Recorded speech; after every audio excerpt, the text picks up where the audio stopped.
ప్రభు పేరిట అందరికీ వందనాలండి.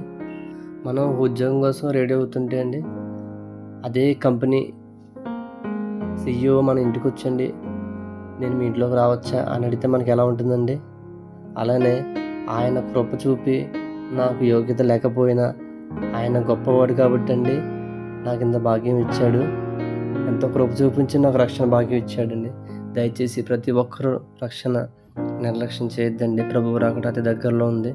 దయచేసి రక్షణ తీసుకోండి. యేసుక్రీస్తు అని నమ్మండి. ఆయన నమ్మితేనే మీకు మనశ్శాంతి, ప్రేమ అన్నీ దొరుకుతాయండి. మనం దేవునికి ఎంత దూరం అవుతావో మనకు శ్రమలు అంత దగ్గర అవుతాయండి. దయచేసి మీరు దేవుని దగ్గరగా ఉండండి. మీరు ఒంటరిగా దేవుడు ప్రార్థన చేసినప్పుడు అనుభవం మీకు ఎంతో బాగుంటుందండి. ఒక నెల రోజులు మీరు సినిమాలు చూడకుండా, ఏది చూడకుండా ఆయన వెంబడించండి. ఆయనతో ప్రార్థనలో గడపండి. మీకు ఎన్నో సమాధానాలు దొరుకుతాయండి. మీకు పరిశుద్ధాత్ముడు సహాయం చేస్తాడు. ఆయన ఎంతో సంస్కారవంతుడండి.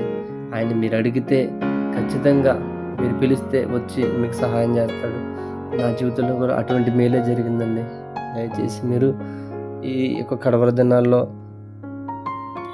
చాలా జాగ్రత్తగా ఉండమని మిమ్మల్ని అందరూ వేడుకుంటున్నాను. రక్షణ ఎంతో విలువైనది. ఈ యొక్క చివరి దినాల్లో మీ యొక్క స్నేహితులకు కానీ ప్రతి ఒక్కరికి కానీ రక్షణ గురించి చెప్పండి. రక్షణ తీసుకోకపోతే ఈ భూమి మీద మనం నిలబడతామండి, శ్రమల్లో ఉంటాము. దయచేసి ప్రతి ఒక్కరూ రక్షణ తీసుకుని దేవుని ప్రేమని మీరు ప్రతి ఒక్కరికి పంచండి. క్రైస్తవులు అయ్యండి. అయితే మనం మతాచారాలకి పోవద్దండి. యేసుక్రీస్తు వారు ఏనాడు కూడా ఆయన మతాచారం నేర్పించలేదు. కేవలం మనం చీకట్లో ఉన్నవారిని మన వెలుగులో నడిపించాడు. మనం అబద్ధంలో బతుకుతున్నప్పుడు మనకు సత్యం వైపు నడిపించాడు అండి. ఆయన ఏనాడు కూడా ఒక అబద్ధం మాట ఆయన మాట్లాడడం లేదు. ఆయన ఏది కూడా చేసింది చెప్పాడు తప్ప ఏనాడు చేయలేదు, ఏనాడు చెప్పలేదండి. ఉపవాసం విషయంలో కానీ, చక్కని మాట మాట్లాడడం కానీ, అలాగే ఎంతోమంది స్నేహితులు సాయంగా ఉండడం కానీ, ఆయన మన కోసం కన్నీరు కార్చడం కానీ, ప్రతి ఒక్క విషయంలో ఆయన సహాయం, ఆయనకు మాదిరిగా ఉన్నాడండి. మీరు మనకు ఏమైనా రోల్ మోడల్ ఉన్నారంటే అది ఆయన మాత్రమే, ఇంకెవరో కాదు. మనకి డిసిప్లిన్ విషయంలో కానీ, తల్లిదండ్రులకి విధేయత చూపించడం కానీ, ప్రతి విషయంలో ప్రార్థన చేయడం కానీ, ఏ విషయంలోనన్నా ఆయన తలుచుకుని ఆయనకి చెప్పి ఆ కార్యం జరిగించడం కానీ, దేవుని చిత్తాన్ని ఆయన జరిగించడం కానీ మనకి మాదిరిగా చూపించి వెళ్ళారండి. తన స్నేహితులతో కూడా ఎంతో మర్యాద కలిగి వాళ్ళకి ఎన్నో విషయాలు నేర్పించి తనే మాదిరిగా ఉండి తనే తన కాళ్ళు కడిగి ఏమండి తన శిష్యుల తర్వాత అలా చేయమన్నారండి.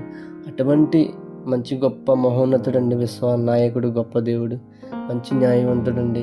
ఆయన ఏ పని చేయాలన్నా ఎంతో వివేకంతో, అనుభవంతో, ఎంతో చక్కని మాటతో ఎంతోమంది సహాయం చేసిన గొప్పవాడు, మనసున్నవాడు.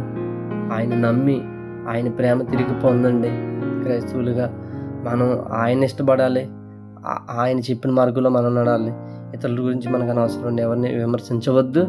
నేను విమర్శ చేసి చాలా బాధపడ్డానండి. 5 సంవత్సరాలు నలిగిపోయాను. నేను విమర్శ చేసి చాలా ఇబ్బంది పడిపోయాను. నేను ఒకరి జీవితంలో ఏలిపెట్టి నా జీవితాన్ని పాడు చేసుకున్న రోజులు ఉన్నాయండి. దయచేసి నేను వీడియోలు చేయడానికి కూడా ఇదే అతి ముఖ్యమైన కారణం అండి. డబ్బుల కోసం కాదండి, ఇది కేవలం మన కోసం, నా స్నేహితుల కోసం, నా తమ్ముళ్ళు, నా చెల్లెమ్మలు, వాళ్ళ కోసం నేను వీడియో చేస్తున్నాను. నేను ప్రతి ఒక్కరు మీరు దేవుని ఇష్టపడండి.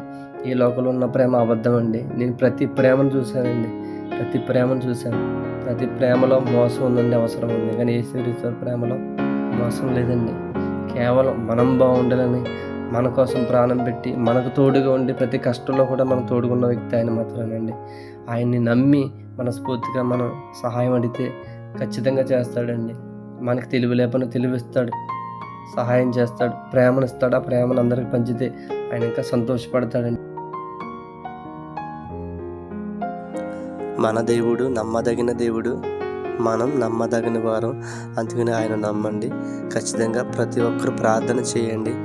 ఈ చివరి దినాల్లో మనందరం కూడా సిద్ధపడాలి. ఏ ఒక్క విషయాన్ని బట్టి కూడా మనం తప్పిపోవద్దు. ఆ లోకంలో అనేక విషయాలు జరుగుతాయి. ఆ విషయాలను బట్టి మనం కలత చెంది మన దేవుని మీద అపనమ్మకం పెట్టుకోవద్దు. ఆయన ముందు నుంచి ఆది నుంచి చెప్తూనే ఉన్నాడు. ఆయన మనందరికీ కూడా రక్షణ, విమోచన ఆయనే. మన నిత్య రాజ్యం పరలోకమే. ఆ పరలోకంలోనే ఉంది మన పౌరసత్వం. ఈ లోకంలో దేన్ని కూడా ఆశించవద్దు. తామరాకు మీద నీటి బొట్టులా మనం ఉండాలి. ప్రతి ఒక్క విషయంలో కూడా ఆయన తలుచుకుంటూ ఆయనే మనకు మాదిరి. యేసుక్రీస్తు వారి ప్రేమ, కృప, కాపుదల మీ అందరికీ తోడైండును గాక. ఆమేన్.